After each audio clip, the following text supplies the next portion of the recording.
Good evening. Welcome back to Sash Factor Facebook live chat series, your online feel good pageant show. Tonight is another special episode because we have an international guest with us, a very popular one. I think she needs no further introduction because we all love her so much. So here she is. Let's get the bow rolling. Please welcome Miss Universe Canada 2016, Siera Bearchell. Hello, Siera. Good morning over there in Canada. Good morning to anyone in Canada. Good evening to everyone over there. How are you doing? Oh, can you greet a lot of our followers who are all tuned in right now? Shane Morales is saying mabuhay to you. Mabuhay! Do you miss that word? Yes, totally. We heard that many, many times during our times in the Philippines. Mabuhay! Mabuhay!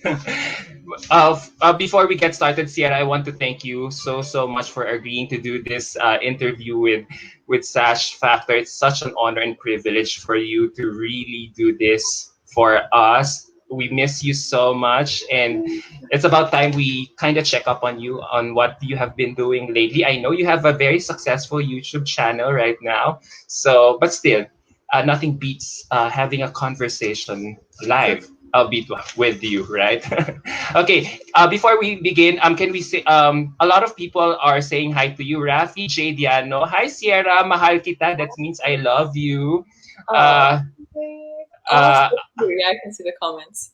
yeah, Aljan Portugal and both Titos of Pageantry, Rihanna Rigor. You know Titos of Pageantry on Instagram, Sierra.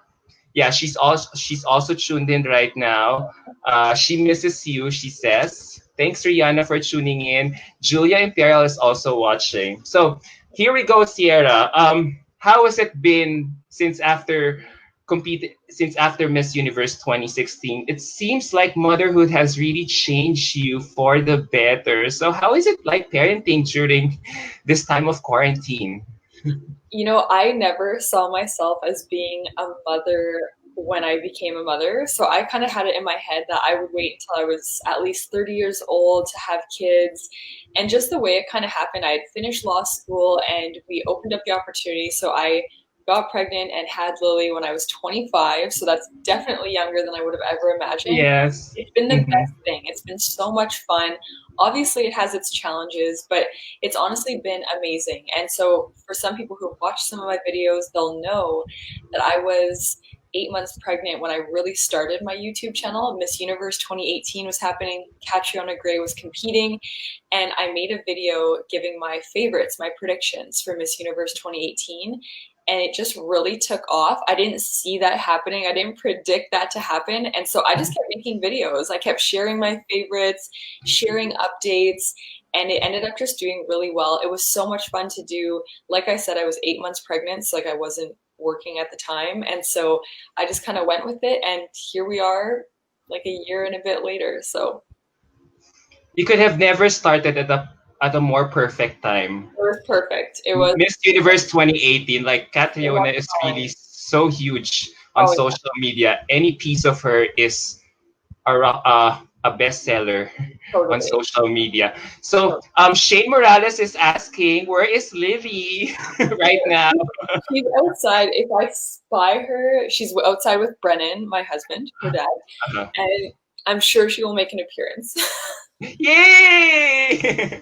Oh, Shane is saying that he really loves watching all your YouTube vlogs. Thanks. Speaking of your YouTube vlogs, have you really planned this whole thing and then you would turn out eventually as one of the most successful YouTube vloggers out there right now?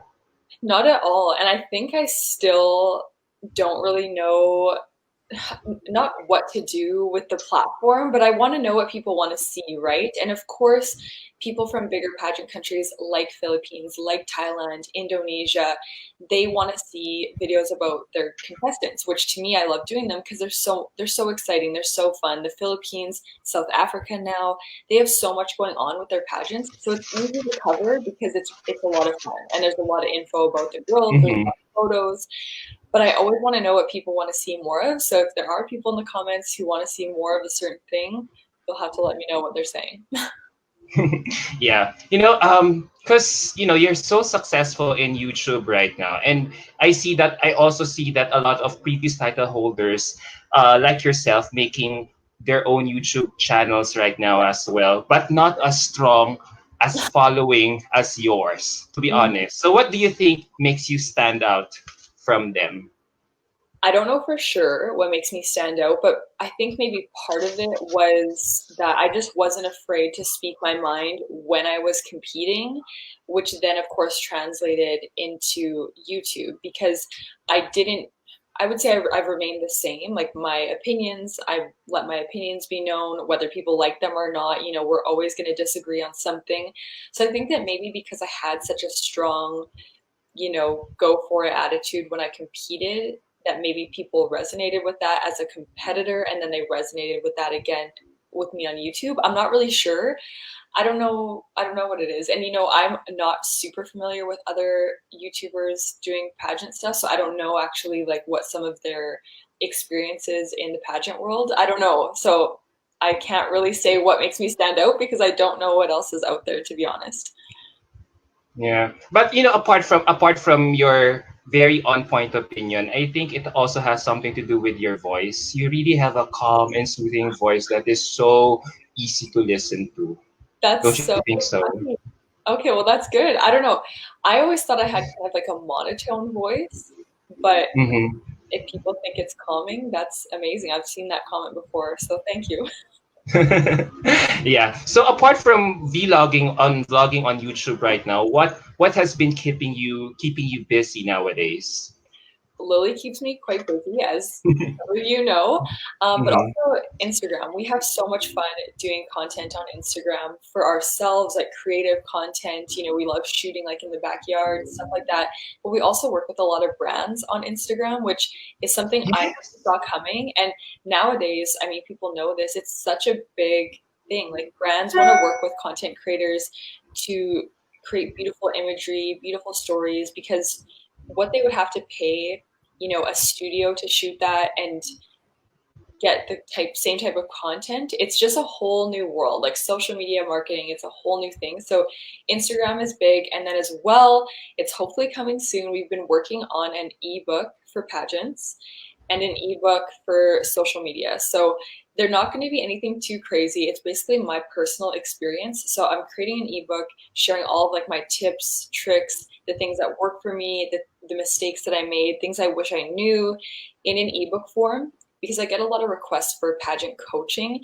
And as much as I would love to coach every single person, I just don't have the time. And I wish I could do it, but I've kind of struggled with, okay, if I do it for some people, how can I not do it for everyone? You know what I mean? Like Yeah. I guess I could have like a max, 5 girls per season or something like that. But I thought making an ebook at an affordable price, anyone could buy it, even if you're not competing in a pageant and you just want to know some of the inside tips and tricks or stories. I want to make it affordable so like anyone could just buy it. It's a PDF, done. So those are some of the things we've been working on.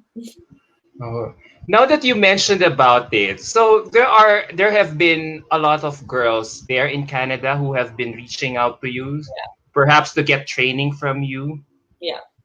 Ooh, see, you're not just a former beauty queen, but you're also a successful YouTube vlogger and now an influencer and now a pageant coach. You have so many titles right now, multi hyphenated. Oh, thanks. You're so sweet. All right.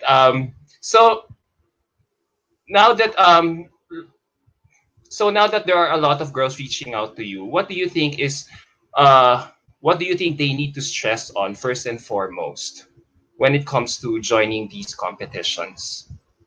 I usually say that the most important thing to stress on is being the best version of yourself. That goes for all of us in everyday life. I think with social media, we see all these different people who we see as successful, or we think that they're doing it right, and maybe they are doing it right for them, but it doesn't mean that we have to be like them. And so my philosophy always has been to be the best version of you.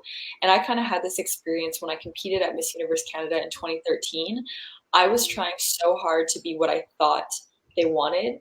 I was trying to be as skinny as possible. I didn't really know, why I was competing. I just knew I wanted to win.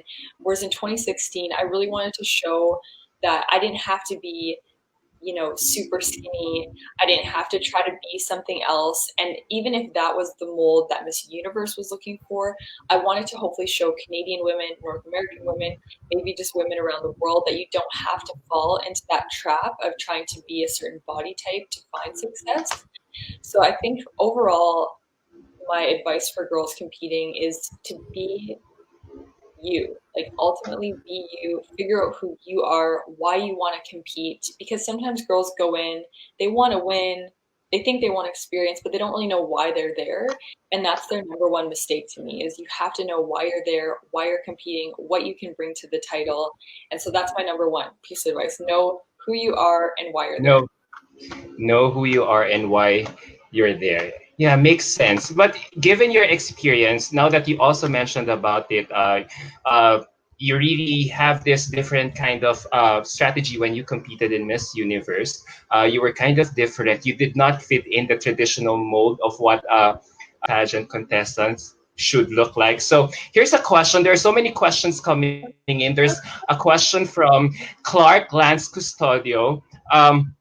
There are still a few people, despite how much you try to advocate for it, who feel that you still do not fit the traditional mold of a Miss Universe contestant physically. So, what are your thoughts on that, and what can you say to a lot of people who have been criticizing about your body shape? I think still in pageants and in normal life, we really celebrate thin bodies. We really celebrate when we can see people's abs. And you always see people commenting on photos of thin women saying things like goals, body goals. And so I think for so long, we've celebrated thinness as also being healthy, whereas we see as a lack of being thin, so perhaps a little bit curvier, as not as desirable. And so I think there's so many years of celebrating that type of body type that it is hard for the world to change, and it's hard for us to see things differently. And for those who've seen some of my videos, you know that I had such a roller coaster of weight in the different Yes. competitions I competed in. And part of that was because I had to really, cut back on what I was eating, work out excessively to be the skinny body type. That just wasn't as natural for me. Some people it is, but for me, it actually wasn't a healthy body state. I was truly starving myself. I was working out excessively. And even though to some people that looked healthy, you could see my abs, I was thin, it wasn't healthy for me. And so I think that just bringing more awareness that health looks different on different people is Mhm. super important, because people can argue as well, it's a competition, it's a beauty pageant. You have to, struggle a little bit to reach that certain body type or whatever. And I understand where they're coming from. But then I say, well, why not compete then in a bikini competition where they are more looking at how developed your abs are, or what percentage of body fat you're at. To me, pageantry has really shifted away from the whole like be a certain body type. It's really more about celebrating diversity, celebrating our differences, celebrating different body types. So I really think we're getting away from that. It's just taking time. Mm-hmm. Mm-hmm. All right. So, so this what did you all realize this before competing for Miss Universe Canada? Because remember, Miss Universe isn't your first pageant. You had other pageants that you joined before. So, you were saying, because so is it all right to assume that during your previous competition before Miss Universe, you weren't happy with how you look good on paper, you look Right. good to everyone else, but deep inside you were suffering. Yes. And so, for example, for those who saw me compete at Miss Supranational, I was very slim for me. I was probably normal, in the pageant world, but I was very slim for my natural body state. And I was working out like 2 to 3 hours a day, eating like a protein bar and egg whites. Like, I was struggling. I was struggling to maintain that. And what made it worse is that not only was I struggling to maintain that body type for me, I was having the person who was coaching me telling me that it wasn't good enough, that I wasn't skinny enough. My body at Miss Supranational they told me I could have for sure lost 5 or 10 more pounds. And I thought, oh my God, I've been like, feeling like I've been just going so hard for months, and I've reached what I thought I was supposed to reach, and they're telling me it still isn't good enough. And so there's so much behind the scenes that Yes. you can never fully explain to people until you're in it. And I don't wish that upon anyone, like, feeling absolutely miserable because you're starving, you still have to go work out and all this stuff. It was truly miserable. So I wanted my experience to be different at Miss Universe Canada Mm. my second time around. And for me at Miss Universe Canada 2016, I was very proud of my body. I had just run a marathon, a half marathon. I was very fit for me, and I wasn't as slim as some girls. I wasn't as slim as I was at Miss Supranational, but I was in a good place physically and mentally for me. But literally the next day after I won, I was told by directorship that I had everything I could possibly have to win Miss Universe, but I didn't have the Miss Universe body. So I really felt like I'd finally reached a place mentally, physically that was strong, that was what I would want to present to the world at Miss Universe. But I was again being told it wasn't good enough. And they would call me, check in on me. And from winning Miss Universe Canada to going to Miss Universe, I really was depleted in terms of like my, energy and everything. And again, I went up and down throughout those months in terms of my weight, my body, because I felt like I was doing what worked for me, what I wanted to present, but I was constantly being told it wasn't good enough, that I should be losing weight. I was even suggested to get liposuction, which totally, that was such a hit for me because I thought, oh my God, like, I can still see my abs. Like, what the hell? And so that was really hard for me to hear things like that. And yeah, there's a lot to it, but I would say right now I'm, back to that place of like where I was at Miss Universe Canada, feeling confident physically and mentally, and back in a more stable place, because it is for the women who compete. If there's women watching, kudos to you. It is so challenging because you go from feeling confident, someone says something to you, they tell you you're not good enough, then you lack the confidence, then you gain it. It's such a roller coaster. So you really took your own initiative when you when you joined Miss Universe Canada. And you were Yeah, really in control of what you wanted to do for your candidacy in your own terms, no holds barred. I'm gonna get. I won't. It feels like I have this assumption that you won't get. You wouldn't be. You wouldn't get dictated by everyone else. It will yeah. be. It will be you who will be in charge from now on. So, oh yeah, so that's great because it really it feels like you're kind of the same like how Catriona really did her own Right. strategy for Miss Universe. She employed her own team. She was fully Wow. in charge, fully in control of the people who will be working for her Right. for Miss Universe. So it really pays off that if a girl is really in charge of how she will run her whole candidacy. Yeah, it is. And it's hard because the pageants, directors make women feel like they have to listen to them. Like, Mm-hmm. I know what's best. Like, for example, when I was competing at Miss Supranational, I was told that if I didn't get eyelash extensions, that I would never place at Miss Supranational. Mm-hmm. And I was like, eyelash extensions are not going to make or break whether I place at Miss International. I didn't get the eyelash extensions. I placed as first runner up. So things like that, like the directors will say anything to get you to listen to them. But did you follow the eye extension No, order? no, No, you did not. no, I So was, you, so yeah, so I assume so you got so traumatized by your previous pageant yeah. experience that when you joined Miss Universe Canada, you really made sure that you were in control of everything.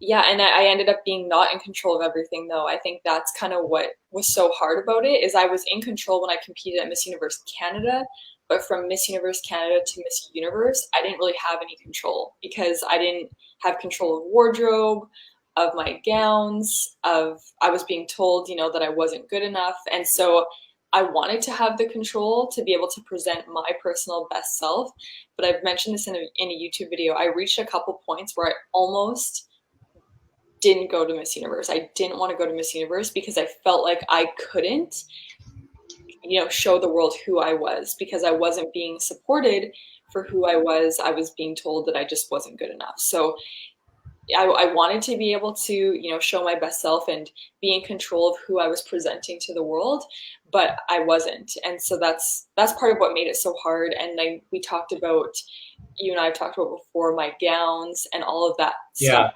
Yeah. And if I would have been able to have more control, if I would have been able to reach out to designers, talk to designers, and say, Mm. and they could say, this is what I think would look amazing on your body. This is what I think would look. If I could have been the one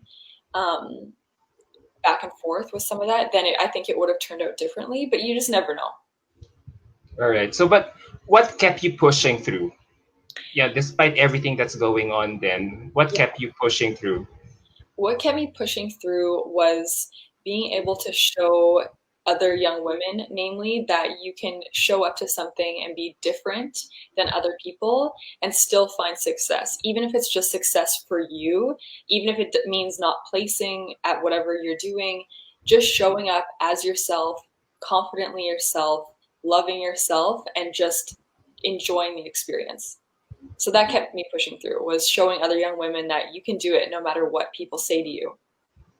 Amen. Before we proceed, there are a lot of people tuning in. I want to give a shout out to my fellow Ashti peeps who are all tuned in right now. They're also fans of you. Sir Mox Gonzalez and Doctora Candy Mamba are also tuned in. In fact, Mox has a question for you. It seems like Siera went through the same issues with her handlers and trainers as what Miss Venezuela 2019 Talia Alvino did with hers. What can she say? What can you say about this?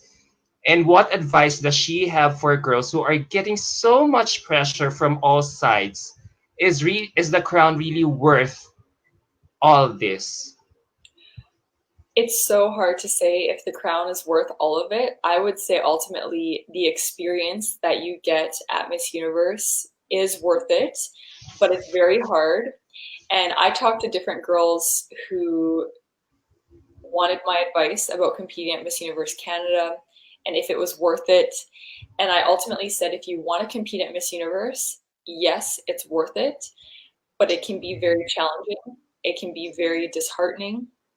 And most of the women will compete anyways, because I think until you're in it, you don't really understand like how hard and how challenging it can be, and how just challenging how challenging it can be to work with different personalities. So ultimately, yes, I think it's worth it, but you have to be in a good place with yourself mentally to be able to handle it, because some women, they really get traumatized and impacted. Their mental health gets very impacted negatively sometimes because there's a lot of things I could say, but I was made to feel like people didn't like me and all this different stuff because of what people who are supposed to be working with me were saying about me. And that can be very disheartening, knowing that people are sharing things that aren't right or real. And I would say ultimately, yes, Mox, the crown is worth it, but you have to be very strong.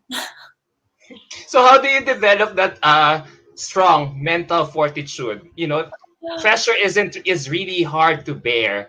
Like, Yes, if you have you listened to Miss Venezuela's Talia's testimony about it? Like she was being, sorry, yes.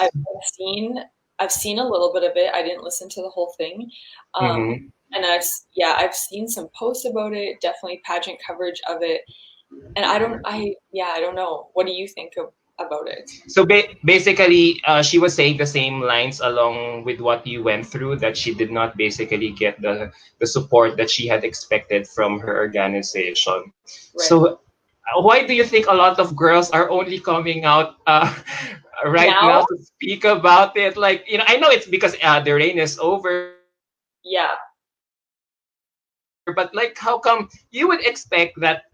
Hello, you would expect that, they're being taken care of, considering that the organization is being fronted or being organized by female former title holders themselves. So I know. could I there be know. It's something we're not very that we're not privy of? Because yeah, so it's kind of a I head scratcher for me. totally. I'm not sure, especially an organization like that that you would think would have so much support. In Venezuela, pageants are huge. In somewhere like Canada, most people don't care about pageants here. Like most people are, they don't even know what Miss Universe Canada is, but people know what Miss Venezuela is. So I was shocked as well to see that, to hear that. So I'm not really sure what it is about that in particular, or maybe other countries. I'm not sure. Yeah. So anyway, yeah. So yeah, and that pressure is really hard to bear, and we could only hope that the girls who will be winning, or in all the country, in all their countries right now, would really have the mental fortitude, that strong mindset to really conquer, overcome every challenge or difficulty that will be coming their way. Right? They have to have nerves of steel, right? Totally. And as you know as well, once you actually get to say Miss Universe or wherever, you experience this whole new pressure of pageant fans, pageant people, whatever titles you want to say, predictions. I do predictions. Um, but you reach this whole new level of all these people from around the world that you've never heard of, that you've never seen, giving their opinions on you. So that's a whole other thing too. Speaking of opinion, my friend Rafi Di Makulangan is watching right now. He asked, there are certain